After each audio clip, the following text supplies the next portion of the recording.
Welcome back sa Free Thinking Pinoy Channel. Ang mga nanay ay kayang gawin ng lahat para sa kanilang mga anak kahit na ikapahamak pa nila ito. Araw-araw ay tila ba Mother's Day dahil 24/7 ang mga hayop kung magbantay sa kanilang mga anak. Malakas ang maternal instinct ng mga hayop kaya kakaunting predator ang may balak lumapit sa mga protective na mommy animals. Kaya naman sa video na to, sabay-sabay nating tunghayan ang pagmamahal ng mga mommy animals sa kanilang mga supling. Bago tayo magsimula, make sure na makapag-subscribe ka sa FTP channel. Ito ang social media platform na dedicated sa mga animal lovers at sa mga tao na mahilig tumuklas ng bagong kaalaman. Ako nga pala si Nomer, ang inyong host at umpisahan na natin. Sa video na to, makikita mo ang Mommy Wildebeest at ang kanyang anak. Ang hindi niya alam, may isang cheetah pala na nakaabang at naghihintay ng tamang oras para atakihin ang anak nito. Nang magkaroon na ng pagkakataon ng cheetah, agad niyang kinagat ang baby wildebeest. Agad namang sinuwag ng wildebeest ang cheetah dahilan para mabitawan ng predator ang kanyang anak. Agad na lumayo ang mag-inang wildebeest sa gutom na predator na laking hinayang sa kanyang naudlot na tanghalian. Ang mga hyena ay mababangis na klase ng hayop, kaya naman nang palibutan sila ng kanyang anak ng grupo ng African wild dogs, hindi nagdalawang isip ang hyena na protektahan ang anak nito. Nang simulan na silang atakihin ng mga wild dogs, hindi nagpatinag ang mama hyena, maprotektahan lang ang kanyang anak. Sa huli, sumuko ang mga wild dogs at iniwan na nila ang mag-inang hyena. Naglalakad ang asong ito kasama ang kanyang owner nang mapansin niya ang dalawang cute na kuting. Ngunit sa paglapit niya dito, biglang dumating ang nanay ng mga pusa at biglang inatake ang aso. Hindi pa nasiyahan ang mama cat sa ginawa niya kaya muli niyang sinugod at kinalmot sa mukha ang kawawang aso. Siguradong walang makakalapit na aso sa kuting ng pusa na to. Dito sa next video, makikita ang inahing manok na pinoprotektahan ang kanyang sisiw. Ang nakakatuwa pa rito, maski ang mga bibe ay pinoprotektahan niya laban sa makamandag na king cobra. Paulit-ulit niyang tinutuka ang ulo ng king cobra para pigilan itong lumapit sa kanyang mga anak. Walang panama ang laso ng king cobra sa matinding pagmamahal ng manok sa kanyang mga sisiw. Nakakalungkot naman ang dinanas ng babaeng aso na to matapos mamatay ang ilan sa kanyang mga anak dahil sa kagat ng cobra. Hindi naman nagpatinag ang aso at patuloy siyang tumahol ng malakas, nagbabakasakaling marinig siya ng kanyang amo. Yun nga lang, mukhang mas inatupag ng kanyang owner ang kunan sila ng video kaysa palayasin ang cobra. Sa huli, iilan lang sa kanyang tuta ang nanatiling buhay. Ang mga baby elephant ay walang sapat na lakas para sila ay maglakad, lalo na ang makatakbo. Kaya naman ito ang magandang tiyempo para sa mga leon para umatake sa batang elepante. Mabilis na kumilos ang leon papalapit sa baby elephant nang makita ito ng kanyang nanay. Agad na pinrotektahan ng mommy elephant ang kanyang anak at sa gulat ng leon, napilitan siyang umatras sa kanyang masamang plano. Ang mga seagull ay kilalang kumakain ng baby duck, kaya naman hindi hinayaan ng mommy duck na mapahamak ang kanyang mga anak at agad na inatake ang ibon. May kita sa video na tila ba gustong lunurin ng mommy duck ang seagull na gustong manakit sa kanyang anak. Ngayon naman mapapanood natin ang lioness kung paano niya pinagtanggol ang kanyang anak laban sa mababangis na aso. Ang lioness na to ay matapang na hinarap ang isang batalyon ng mga wild dogs para protektahan ang kanyang anak.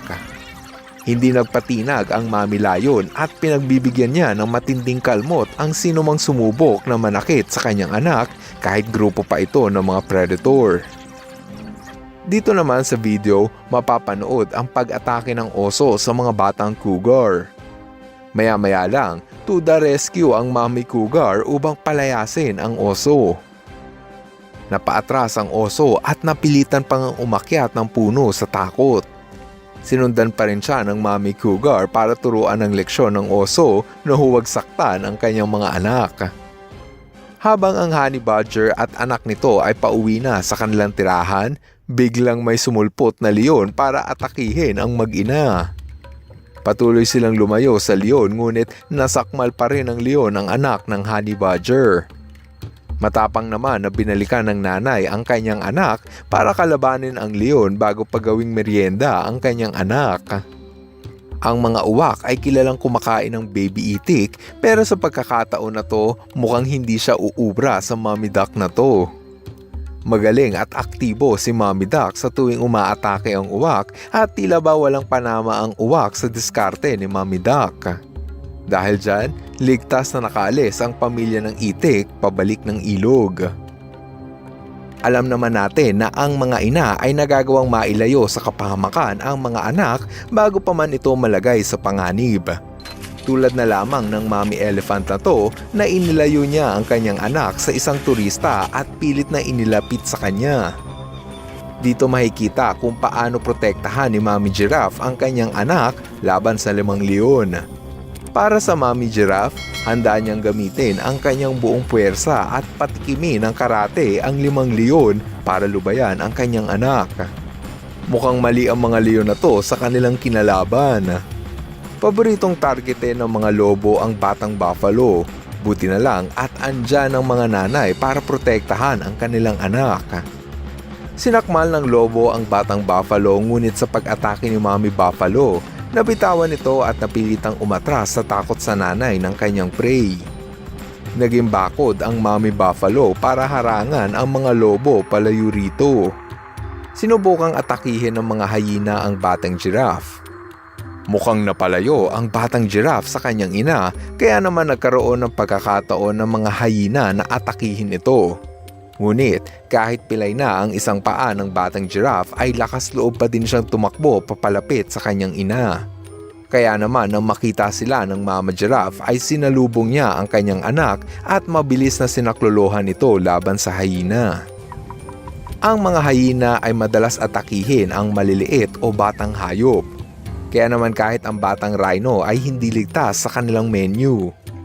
Buti na lang at nakabantay ang mga Mommy Rhino para itaboy ang mga hyena na umaaway sa kanyang anak. Determinado ang mga hyena, ngunit no match yan sa tapang ng mga Mama Rhino. Karamihan sa mga hayop ay hindi gustong hinahawakan o mapalapit ang sinumang hayop o tao sa kanilang anak. Tulad na lamang ng ginawa ng baka na to sa kanyang owner nang kunin ang kanyang anak. Kahit nabitawan na ang baka, patuloy pa rin sa pag-atake si Mommy Cow sa lalaki na to. Dito naman sa next video, makikita ang pag-atake ni Mama Goose sa giraffe matapos nitong magkamaling lumapit sa kanyang mga anak. Hindi alam ng giraffe kung ano ang atraso niya sa Mommy Goose, basta't sa mata ni Mommy Goose, ang sinumang lalapit sa kanyang anak ay makakatikim ng palo. Matutunghayan mo sa next video ang pag-atake ng lalaking zebra sa batang zebra sa paraan ng paglunod. Ang mga lalaking zebra kasi ay kilalang pumapatay ng batang zebra para magari-harian sa kanilang grupo. Luckily, nakita ito ng nanay ng batang zebra at tumulong para iligtas ang kanyang anak. Ilang minuto ring nag-away ang dalawang zebra bago pa lubayan ang mag-inang zebra. Last sa ating video ay ang pinakamatapang na daga na lumaban sa ahas para bitawan ang kanyang anak. Makikita sa video na kagat ng ahas ang batang daga. Hindi aatrasan ng daga na to ang ahas hanggat hindi niya nakukuha ang kanyang anak. Sa huli, matagumpay niyang nabawi ang kanyang anak sa gutom na ahas. Good job ka dyan, Mama Rat. Teka muna, meron lang akong isa-shoutout. Hello kay Ren Repalda. Hello rin kay Sara Lisondra. What's up kay Vince Kyle Canlas. Shoutout kay Zian Amadeus Retoria. Nanay Lolita Cabaysa. At kina John Marius at John Marquis. Ngayon, ipagpatuloy natin ang kwentuhan sa mga mommy animals na muling nakasama ang kanilang mga anak. Siguradong maaantig kayo sa kanilang muling pagkikita. Bagay na bagay para sa Mother's Day episode. Eto at panuurin nyo. Ang mga hayop ay para ding tao kung magmahal. Kapag meron silang anak, kailangan nila itong alagaan at protektahan. Ito ang dahilan kaya palagi mong makikitang magkasama ang nanay at ang kanyang anak. Pero kung minsan, hindi sinasadyang mapalayo ang mga anak sa kanilang nanay. Gaya na lamang ng 9 na tuta na ito na namataang inabandona sa tabi ng kalsada. Nakita ito ng mga rescuer at agad na kinuha upang alagaan. Binigyan nila ito ng pagkain dahil pawang gutom na gutom ang mga kawawang tuta. Ayon sa mga rescuer, tinapon raw dito ang mga tuta upang mamatay sa gutom. Isa-isang kinuha ng mga rescuer ang 9 na magkakapatid na tuta upang ibalik sa piling ng kanilang nanay. Nang makita nila ang nanay, agad nila itong tinawag upang makita ang mga tuta.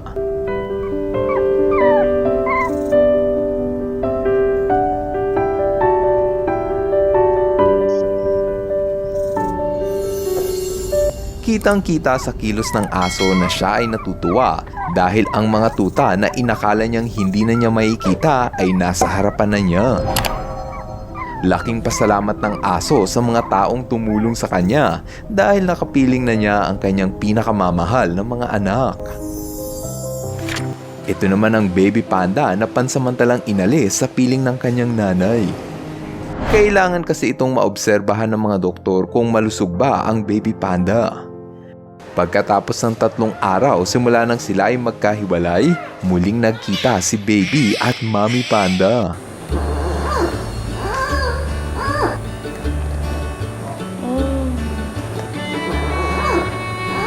Niyakap-yakap ng mommy panda ang kanyang anak na parabang ayaw na niyang may ibang tao na humawak at kumuha rito. Hanggang sa pagtulog, tabi pa rin sila. Ito naman ang reaksyon ng nanay na orangutan matapos niyang muling makita ang nawawalang anak.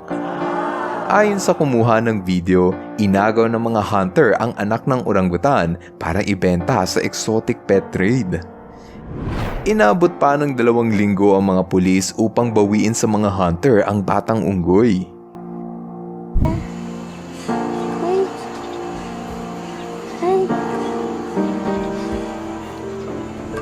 Mahusay na magulang ang mga nanay na orangutan.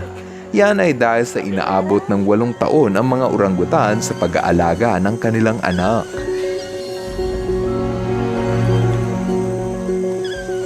Maski ang mga leon ay maalaga sa kanilang anak.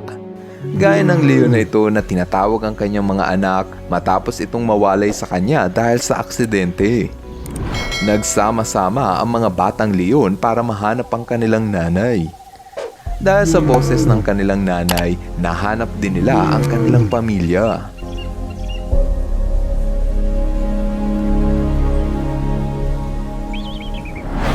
Ang mga itik ay palaging magkakasama kahit saan sila pumunta. Kaya naman nang mahulog ang mga sisiw na ito sa butas ng kanal, halatang hindi mapakali ang kanilang nanay na itik. Nakita ito ng mga tao sa paligid at agad silang tumulong para masungkit palabas ang mga sisiw.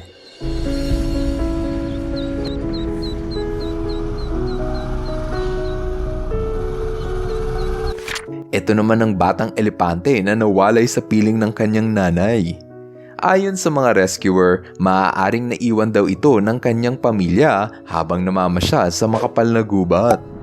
Nagtulong-tulong ang mga lokal na residente upang mahanap nila ang nanay ng elepante. Nang makita nila ito, agad nilang dinala ang batang elepante sa piling ng kanyang nanay.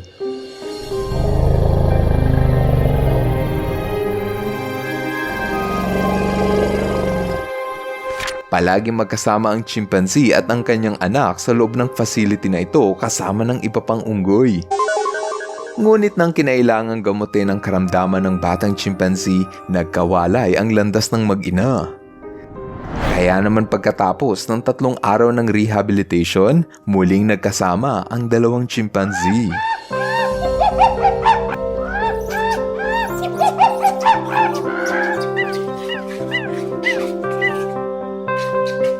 Ito naman ang batang leopard na na-rescue ng mga tao matapos itong aksidenteng maiwan ng kanyang nanay sa taniman ng palay. Nilagay nila ang batang leopard sa isang container para tawagin ito ang kanyang nanay. Maya-maya lang, biglang dumating ang mommy leopard para kuhanin ang kanyang anak.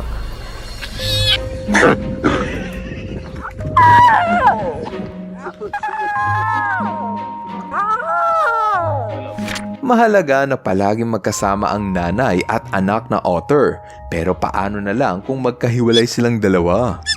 Paano sila muling magkikita? Yan ang naranasan ng batang otter na ito matapos siyang tulungan ng mga tao na maibalik sa kanyang nanay. Pagkatapos gamutin ng batang otter, ibinalik ito sa tabing dagat para lapitan ng kanyang pamilya. Sa wakas, muling nagkasama ang nanay at batang otter.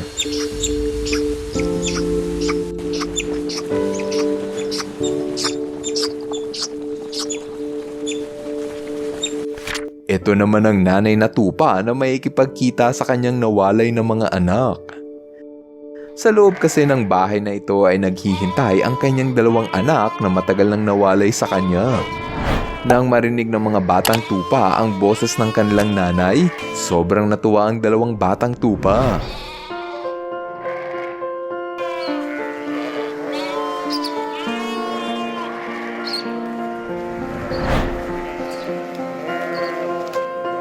Dito sa Africa, madalas na nagtatagpo ang landas ng leon at ng cheetah.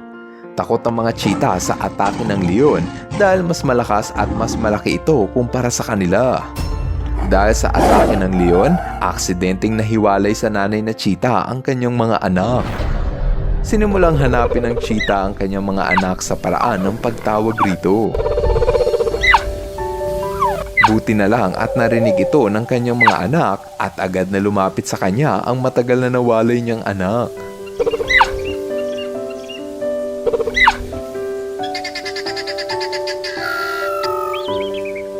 Kaaliwan mo ang naging reaksyon ng aso na ito matapos niyang makita ang kanyang mga anak na inakala niyang wala na. Ayon sa nag-upload ng video, inampun daw niya ang buong pamilya ng aso para palagi silang magkasama. Makikita mo sa kilos ng aso ang pagpapasalamat sa taong tumulong sa kanya.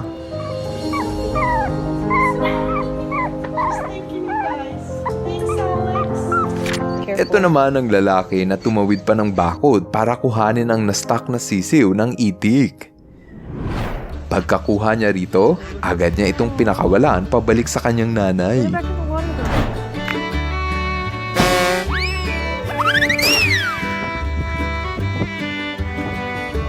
Dito sa Peru, nakuna ng video ang nakakaaliw na pagkikita ng nanay na sloth at ng kanyang anak.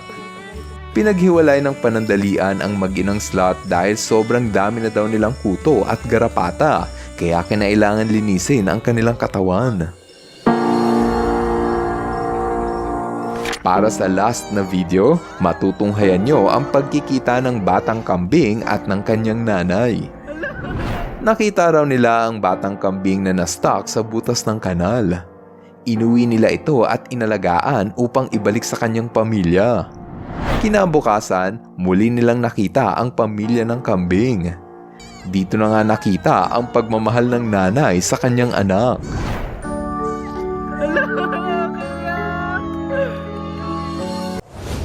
Para sa last video, matutuklasan ninyo ang 5 hayop na pinakamatagal mag-alaga ng kanilang mga anak.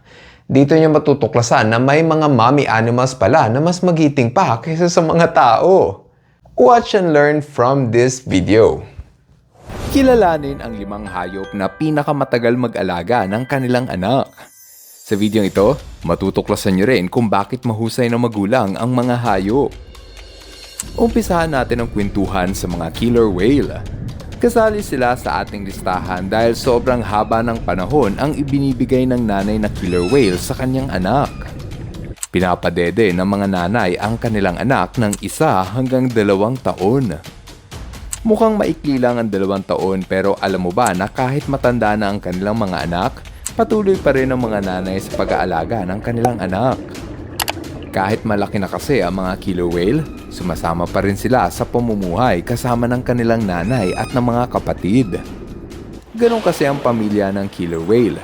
Sama-sama mula bata hanggang sa sila ay tumanda na. Ang bawat grupo ng killer whale ay pinamumunuan ng isang pinakamatandang babae. Trabaho ng mga nanay na killer whale ang tulungan ng kanyang mga anak na humanap ng pagkain gaya ng isda. Kung minsan, nagkakaroon sila ng apo, kaya nagiging lola ang leader ng kanilang pamilya. Kapag meron na silang apo, mas dumarami ang miyembro ng kanilang pamilya, kaya mas dumadami ang kailangang pakainin ng pinakamatandang babae. Dito mo matutuklasan na meron palang hayop na marunong tumulong sa pag-aalaga ng kanilang apo.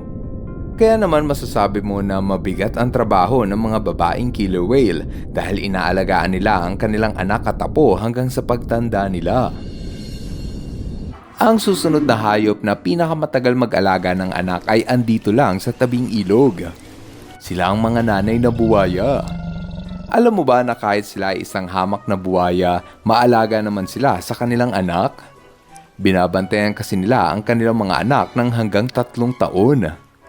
Kailangan protektahan ng mga nanay ang kanilang anak dahil baka kainin ito ng mas malalaking gutom na hayop. Kung minsan, inilalagay ng buwaya ang kanilang anak sa loob ng kanilang bunganga. Mas ligtas kasi ang batang buwaya kapag nasa loob ito ng bunganga ng kanyang nanay. Pagkalipas kasi ng 3 taon, medyo malaki na ang kanilang anak kaya kampante na ang mga nanay na kaya nang mabuhay mag-isa ng batang buwaya. Buti pa ang isang hamak na buwaya, inaalagaan ng kanilang anak, hindi gaya ng ibang tao na sobrang pabaya sa anak.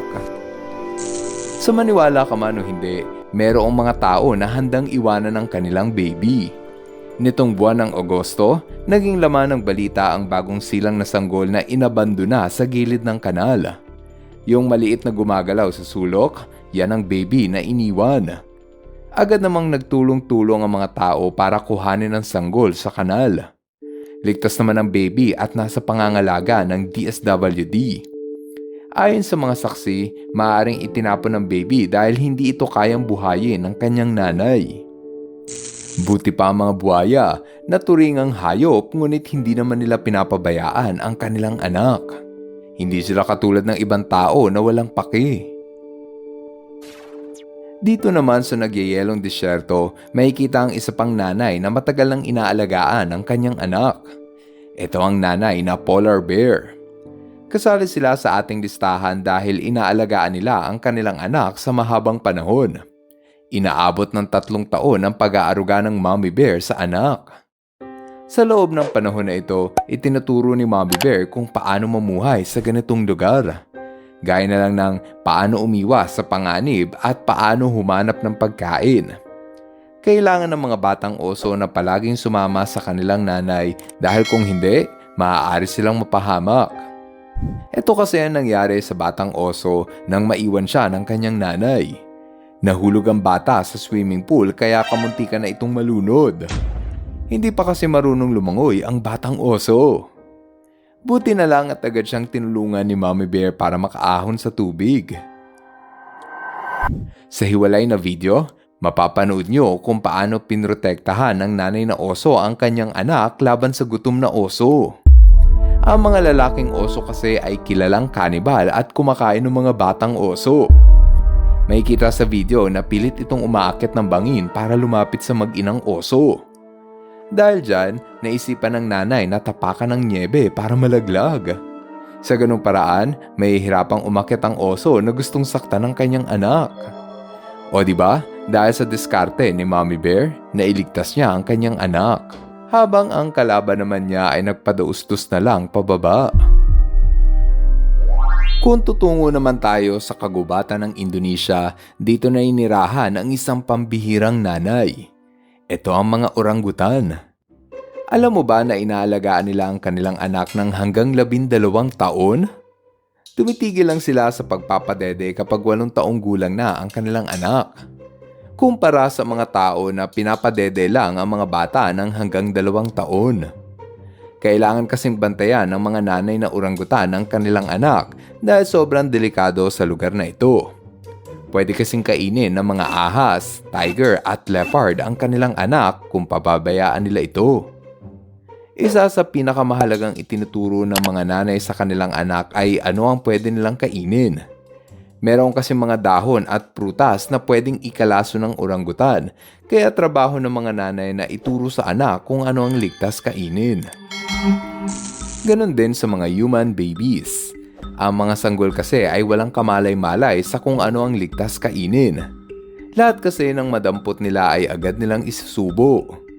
Oral fixation ang tawag sa ugali ng bata na gustong palaging sinusubo at kinakain yung kung ano man ang mahawakan niya.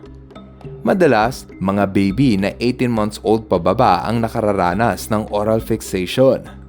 Kaya naman importante na bantayan ng magulang ang kanilang anak para hindi nito makain ng bawal.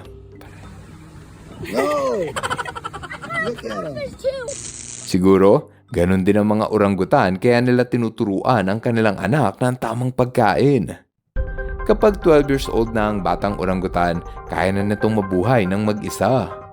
Kapag wala ng anak na inaalagaan ng nanay na orangutan, pwede na ulit siyang magbuntis. Dahil dyan, kaunti lang ang naisisilang ng mga babaeng orangutan sa buong buhay nila. Yan ay dahil sa sobrang haba ng panahon na ginugugol nila sa pag-aalaga ng kanilang anak, kaya konti lang ang kaya nilang isilang. Para sa huling hayop na ating itatampok, tumungo naman tayo sa kapatagan ng Africa para makilala ang pamilya ng elepante. Alam mo ba na 22 buwan ang pagbubuntis ng elepante? Yan ang pinakamahabang panahon ng pagbubuntis sa lahat ng mammals. Trabaho ng mga nanay na elepante na padedehin ang kanilang anak hanggang sa susunod na 4 na taon. Nakamamanghang isipin na nagtutulong-tulong ang mga elepante sa pag-aalaga ng pinakabatang miyembro. Kapag ang lalaking elepante ay tumuntong na sa edad na 10 taon, umaalis na ito sa poder ng kanyang nanay. Ang mga lalaking elepante kasi ay mas gustong mamuhay mag-isa. Pero iba naman ang mga babae. Hindi kasi umaalis sa mga babaeng elepante sa piling ng kanilang nanay kahit matanda na sila. Ang mga babaeng elepante kasi ay mas gustong maglakbay ng sama-sama, habang ang mga lalaki naman ay mas gusto ng palaging mag-isa. Sa grupong ito, sama-sama ang magpipinsa na batang babae, nanay, tiyahin at lola sa paglalakbay at sa pag-aalaga ng mga bagong silang. Kaya kapag nakakita ka ng grupo ng mga elepante, malamang na yan ay grupo ng mga babae. Pero pag nakakita ka ng elepante na nag-iisa, malamang na yan ay lalaki. Naisip ko tuloy, ang mga elepante at killer whale ay halos pareho lang ng sistema sa pagpapatakbo ng pamilya. Pareho kasi ang killer whale at elepante na nagtutulong-tulong sa pag-aalaga ng mga bagong silang na miyembro ng kanilang pamilya. Mas nagtatagumpay kasi ang pamumuhay ng kanilang pamilya kapag merong teamwork. Maraming salamat sa inyong panunood. See you guys on our next video. Bye-bye! Hello mga ka-FTP! Ako si Nomer at nagpapasalamat sa inyong panunood. Kung nagustuhan nyo ang video ito, subscribe na sa FTP channel. Don't forget to hit the subscribe button para updated ka sa mga bagong videos. Paalam!